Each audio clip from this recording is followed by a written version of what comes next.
this webinar. So good morning, everyone, for being here. And thank you for connecting. I know harvest started already in Texas area. So thank you for taking the time to connect today. The idea of this webinar today is actually to do a very short webinar where I'm here answering the main question you may have for this harvest. So we ask the winemakers in your area what were the main topic that they wanted me to talk about and what were the main questions for this coming harvest or this actual happening harvest. And so that's the goal of today. I'm going to answer them. If you do have more questions during the presentation, feel free to open the chat and ask them in the chat. I will answer them. Okay, so the first question that a lot of people are asking me is, do we have solutions for high pH grapes? So knowing that in high pH grapes, sulfur doesn't really work in terms of antimicrobial, just because it's depending on pH, and on high pH it doesn't work. I would like to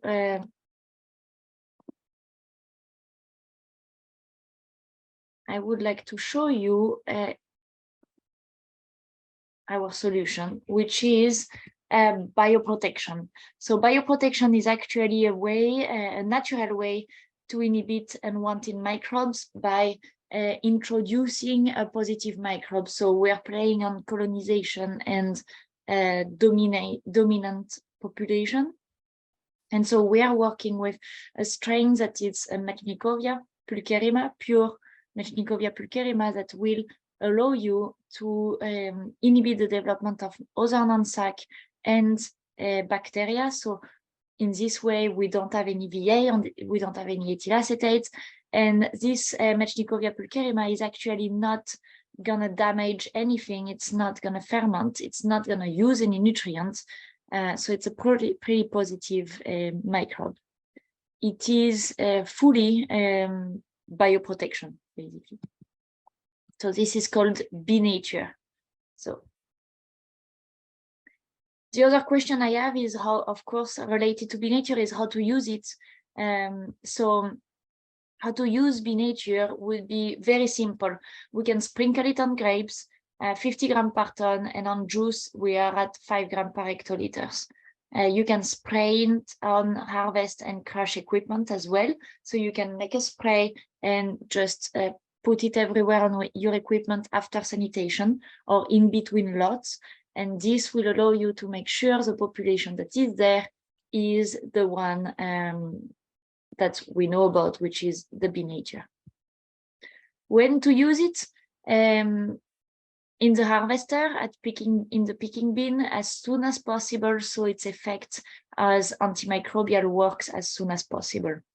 During tank filling, during maceration, cold storage, if you do harvest early or too much that you can, more than what you can process, we can store it in a cold storage, in the press pan for whites and rosé, or also sparkling wine.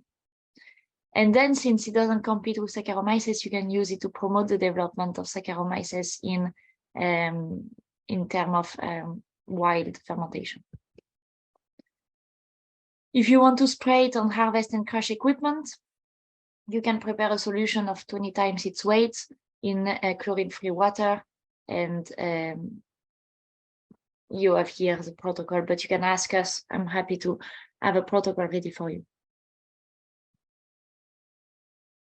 Okay, so other questions that I get asked about the bnature is it better to sprinkle dry or prepare a solution? This is really up to you. Most of our customers and winemakers are using it dry, and they sprinkle the 50 grams per ton on the grapes, and it works great. Then if you do feel more comfortable with a solution, just prepare a solution at room temperature. It will last about 5 hours in the solution, and you can just spray it. You have more volume to make a homogeneous spray. Can I use Binature with sulfur? Yes, you can. It's gonna resist to 60 ppm of sulfur. It is an alternative, but you can use it with it as well. Do we need to inoculate after Excellence Binature or indigenous yeast population will take over? The indigenous population will take over, but you can inoculate if you want to. You don't have to. You can be on spontaneous and wild ferment by using the Binature. That's one of its applications. Does Binature require nutrients? No. Binature consumes oxygen and iron, which is actually on her side because she will have an antioxidant effect as well, but no nitrogen. So no need to compensate for any nitrogen needs for the yeast. Does Binature impact the aromatic profile? No. Binature is not going to produce any aromas. What we are seeing though is when people use Binature, they use less sulfur. And the fact to use less sulfur makes your aromatic profile a little bit different. The wine is more open, the wine is cleaner, more fruity, but also the mouthfeel is way softer. So we are seeing softer mouthfeel due to the reduction of sulfur and not necessarily due to the addition of Binature. Then the wines are cleaner just because you have less VA and less ethyl acetate. Okay. Do you have any more questions for me? Please write them in the chat if you do on the Binature. I'm gonna go on the next topic, which is still solution for high pH, but here talking about how to control microbes on wine. So again, I got a lot of questions about this topic, and our solution is actually a ketosane. So we have Kilbret, which is a pure ketosane, which is a polysaccharide derived from Aspergillus niger. It is a vegan, allergen-free, biodegradable antimicrobial agent that has a wide spectrum of activity. It allows you to eliminate Brettanomyces, lactic acid bacteria, so Enococcus, Pediococcus, Lactobacillus, and Acetobacter. So pretty much all the sporage really that we are, the main sporage we are worried about in wine. The advantage of Kilbret is that it's a pure ketosane, so you can use it at very low dosage. Kilbret is, the way it works is actually a fining agent, so you're going to put it in your wine. It's going to work by charge attraction, so you're going to attract the microbe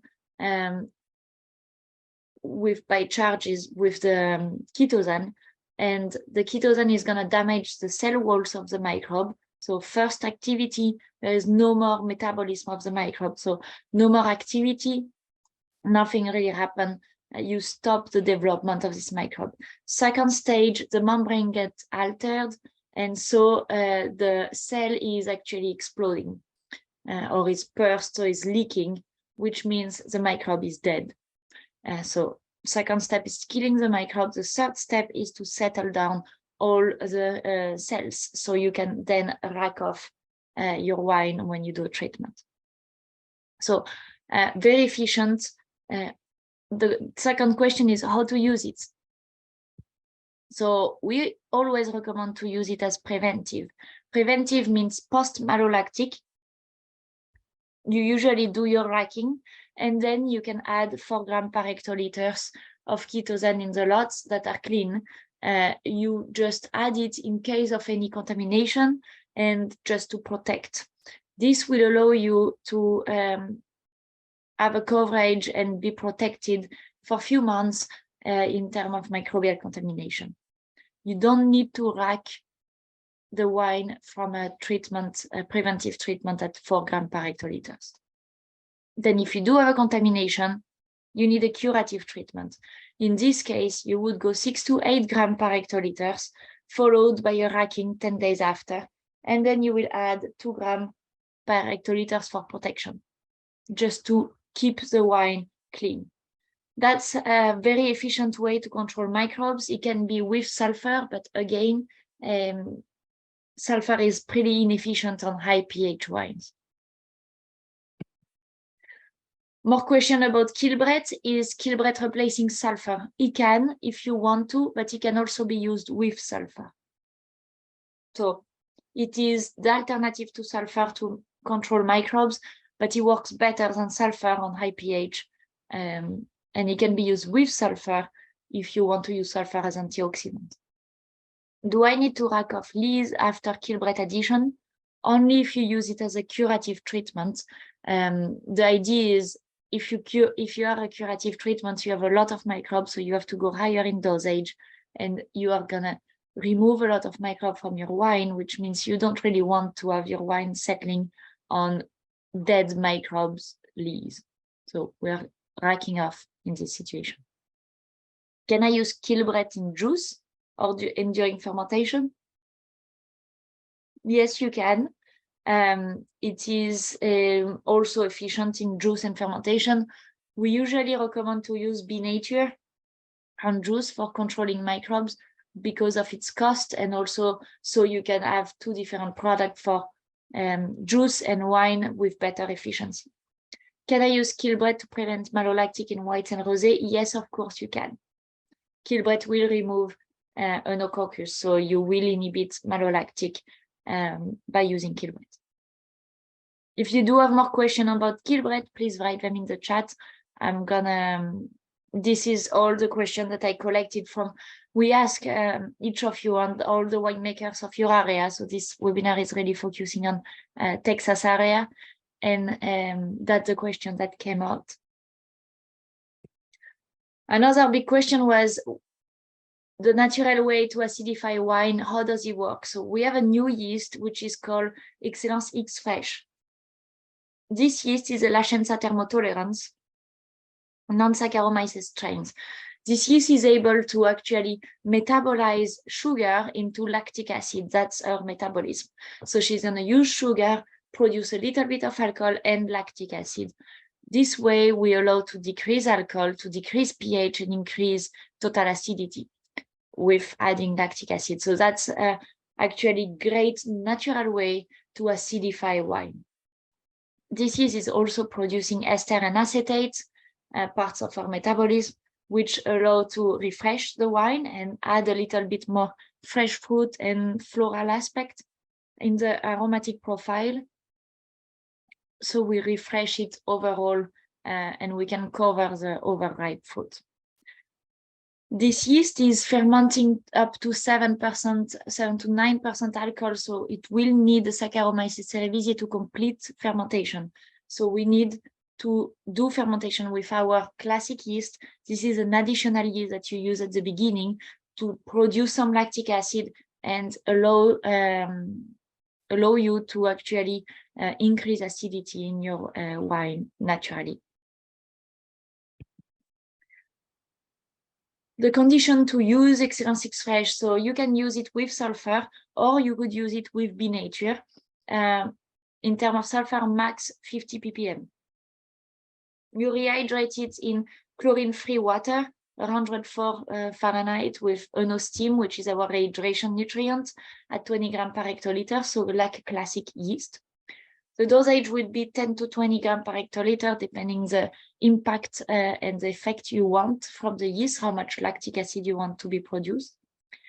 X-Fresh is consuming an ammoniacal form of nitrogen, so 10 to 20 grams per hectoliter of DAP is needed after when you do your Saccharomyces inoculation, just to compensate what X-Fresh consumed. That's only if you are in a low YAN situation. This strength is highly impacting by temperature, so it's not going to be effective below 59 Fahrenheit. So if you do use it on whites and rosé, you need to be above 59. If you use it during cold soaking, just know that its activity is going to start when you warm up the grapes. Why we would use X-Fresh? It's high pH grapes to decrease pH, overripe fruits as well to refresh the aromatic profile.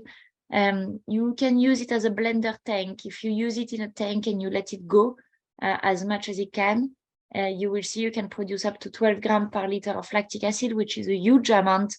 That's something you don't want in your wine, but you do want in a blender tank to then acidify other tank. It's a very interesting way to lower your cost of addition. In fact, even just to decrease pH, if you manage to decrease of 0.5 your pH, you already saved in terms of cost compared to tartaric acid. And it's also very often used in the press fraction of whites, just to increase freshness and acidity and manage to integrate your press fraction in your normal cuvée juice.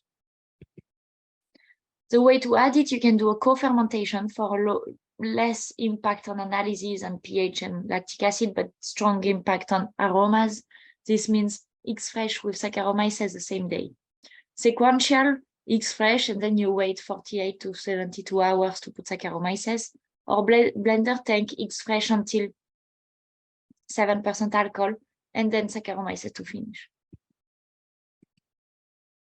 So yeah, when you use it in co-inoculation, you can expect about 0.5 gram per liter of lactic acid produced, very little impact on pH, but excellent impact in terms of aromatic and freshness of the wine.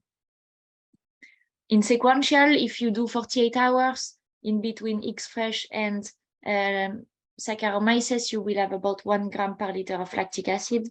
And if you do 72 hours, you will have about 2 grams per liter of lactic acid. We don't really want to go higher than 3 to limit the impact on, first, to not have too much lactic acid, but also to make sure your malolactic will be possible. Blender tank, you can go up to 12 grams per liter of lactic acid. You need to use this tank as acidifier before malolactic, so you can actually finish malolactic in your normal tanks. With 12 grams per liter of lactic acid, malolactic will not be possible. This is, of course, a range, and it will depend of the temperature you are at. If you are cold, so I would say colder than 75, or colder than 70, you will be a little bit lower than the numbers I just told you. If you're higher than 85, you will be higher than the number I told you, and between 70 and 85, we are more or less in this range. If you don't use sulfur on grapes, but you use Nature, you will also have a faster impact of X-Fresh because there is no inhibition during the lag phase. So more question about X-Fresh that I received. For a sequential inoculation, basically how long is the lag phase between Saccharomyces and the lactic acid production is stopped? It's pretty immediate. As soon as Saccharomyces is integrated in, if you use rehydration nutrients such as an steam, you will have a great dominance of Saccharomyces. So your lag phase of Saccharomyces is going to be just few hours, which means you have few hours of before the lactic acid production is stopped. As soon as Saccharomyces takes over, there is no more lactic acid production. Hot temperature impact X-Fresh activity, I just told you. When you are below 59, there is no activity, and the warmer you get, the faster X-Fresh is active. Can I use Nature for bioprotection and then X-Fresh for acidification? Yes, of course you can. Will the X-Fresh affect the nutrient needed for alcoholic fermentation and malolactic fermentation? So yes, it consumes ammoniacal nitrogen, so we need to add about 10 grams per hectoliters of DAP to have a good fermentation, then no impact on malolactic fermentation. Can I co-inoculate with alcoholic and malolactic fermentation when using X-Fresh? Yes, you can. Just once you use your yeast, your Saccharomyces yeast, X-Fresh is going to stop its activity. And then usually 2 days after, you can use your malolactic bacteria with no problem. It is actually co-inoculation. It is actually a great way to really have clean wine with very boosting the fresh fruit. So I think it's a very well-adapted technique for the problematics that we are in with the climate change and some overripe fruits, some dry fruits, and also just in terms of timing and economically speaking, co-inoculation is a great way. So please ask me any question you have about the It's Fresh or any other topic. I'm here to answer them. Feel free to write them in the chat. So talking about a complete and healthy fermentation. So I got a lot of questions about this topic. So I prepared some different slides. So what is the best yeast nutrition strategy? Why using a rehydration nutrient, and how much YAN do I need? So I'm gonna answer all this in the next slides. Then the other question were what to do if high initial YAN? Do you have a solution for high fructose condition, and how can I avoid to do a full restart? So the best nutrition strategy at L'Atelier, we are here to help you and also help you simplify the way. There is many options on the market in terms of nutrients, many different concepts. The idea here is to give you one solution that is pretty applicable for everyone and simple. So the first step is to rehydrate your yeast with an OSTIM, a rehydration nutrient. That's actually essential. It will protect your yeast. An OSTIM has no nitrogen in it. The full goal of an OSTIM is to prepare your yeast to be strong and resistant to finish fermentation. So we focus on the membrane of the yeast, and here is really about making sure this membrane is not damaged, is not weak, and so the yeast doesn't have to spend energy rebuilding her membrane, but the yeast can just focus on her main activity, which is ferment. I like to take the analogy of a marathon when I talk about yeast fermentation. The yeast has to finish this long marathon, and there is a lot of different steps in between, but the first step is really the preparation. So an OSTIM is your training for the marathon. You don't really go to run a full marathon without training. An OSTIM will do all this job of training, making the muscle at the right place correctly and make your heartbeat properly. Second step is the OptiFleur-O, which is pure organic nitrogen nutrient. It is vitamin, minerals, and amino acids. Here we focus on the very small amino acid that the yeast can assimilate pretty much anytime with no energy transport. So no usage of energy to assimilate the amino acids. And also this amino acid that is selected is directly the piece of the building block of the protein. So the yeast doesn't need to break it down to use it. It's essential to know this because it means that the yeast doesn't have to use energy to use amino acids, which is not the case for every amino acid based nutrient. OptiFleur-O is really focusing on high nutritive power, so nothing related to aromas. We really want the yeast to have food to run this marathon until the end, and qualitative food. As a third step, and that's only if you do have low YAN, but usually in Texas, we're not talking about low YAN, but more high YAN. But you can use OptiFerm at half fermentation. OptiFerm is a blend of DAP, amino acids, and survival factors. That's gonna help you just to finish. It's gonna give you the last boost of energy the yeast needs to finish fermentation. Okay, so with a good nutrition strategy, you can really avoid to have a sluggish or stagnant fermentation, and you can avoid to do restarts already. But that would be in a simple way a good nutrition strategy. 2 addition and maybe 3. Why I'm focusing on rehydration nutrients? It's because it is very essential. The OSTIM is a yeast protector. It's really promoting the healthy cell development. So you have everything you need for the yeast to have a good membrane, and no YAN, no nitrogen on this one. It's ensuring yeast implantation, it's increasing yeast resistance, and overall you end up with cleaner wine and more aromatic because the yeast is stronger and her metabolism is more optimized. And I can show you here, we have less reductive note on a wine that we used an OSTIM just because the yeast is not stressed and the yeast can functionate completely how it's supposed to be and also assimilate all the nutrients she needs. There is less VA, again, the yeast is not as stressed. And there is more aromatic compounds such as thiolic compounds, just because the yeast can really optimize all her metabolism. The recommended yeast nutrition and how much yan do we need? So I like to take a very simple rule of taking 1 Brix. To ferment 1 Brix, you need 10 milligrams per liter of yan. This is true until a point. I stop at 250.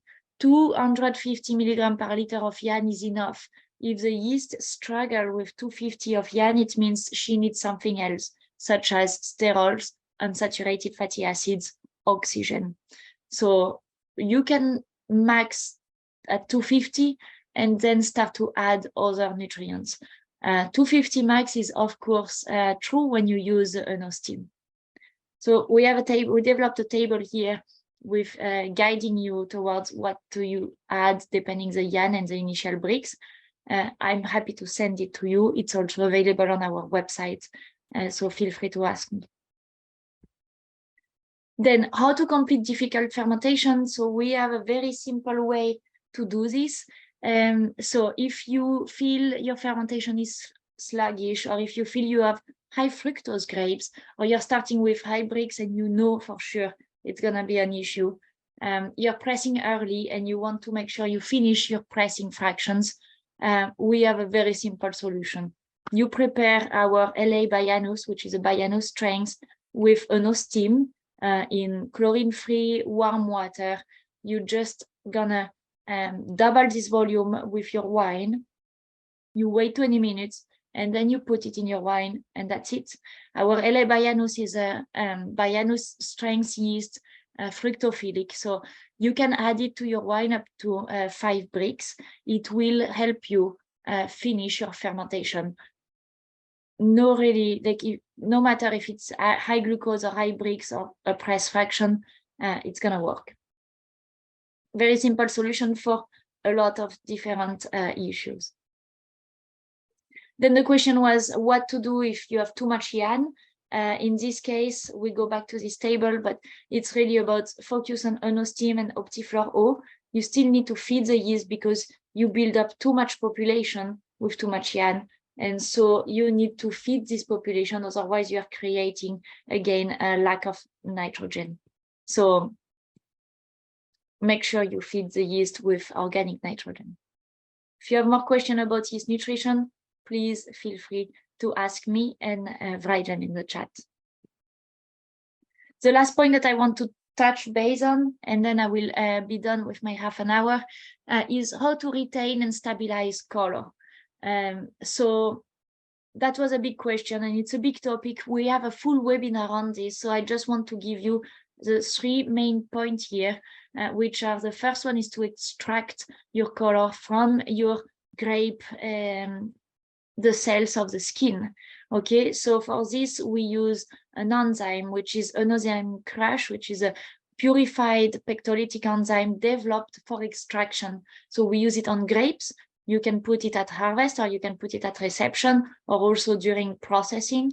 It is a great way to extract all your color, all your phenolic compounds, all your aromatic precursor from these cells of the skin, but also it's a great way to increase your yield.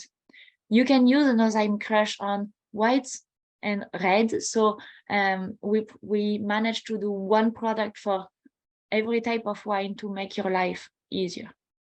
The second step is going to be to protect. So all these tannin and anthocyanins that are extracted will react with oxygen and will react with proteins before they can react with other tannins to be stabilized. So your goal is to protect all these molecules that you just extracted with a sacrificial tannin, such as protannin R. Protannin R is going to react with the protein and the oxygen to protect your own phenolic pool and also your own aromatic precursors and polysaccharide that you got from the skins. The last step is to stabilize your color. And in this case, we are talking about adding a tannin or a manoprotein early during fermentation to stabilize the anthocyanin you extracted as most of the tannins, yeah, you extract the one from the skin, but also there is many tannins that are only soluble in alcoholic content, so you can't really get them until you are mid-fermentation. So you want to stabilize before, and in this case, you would add soft tannin vinification and nature soft. Okay, soft tannin vinification is a tannin polysaccharide blend, so it will allow you to stabilize your color and fill your meat palette. Nature soft is a pure monoprotein that will allow you to just gives you softness, roundness, and stabilize your color too. Okay, so if you do have more questions about enzyme crash, protanine R, soft tannin V, or nature soft, please feel free to ask me. I'm here again to help. I prepare some slides if you do have questions, but I'm not gonna go through it right now. We do have webinars fully on this. So if you, any other questions, that was a question I collected from all of you, that kind of, you know, would fit in half an hour. I hope I answer most of your question. I hope this was helpful to help you going with harvest, and good luck.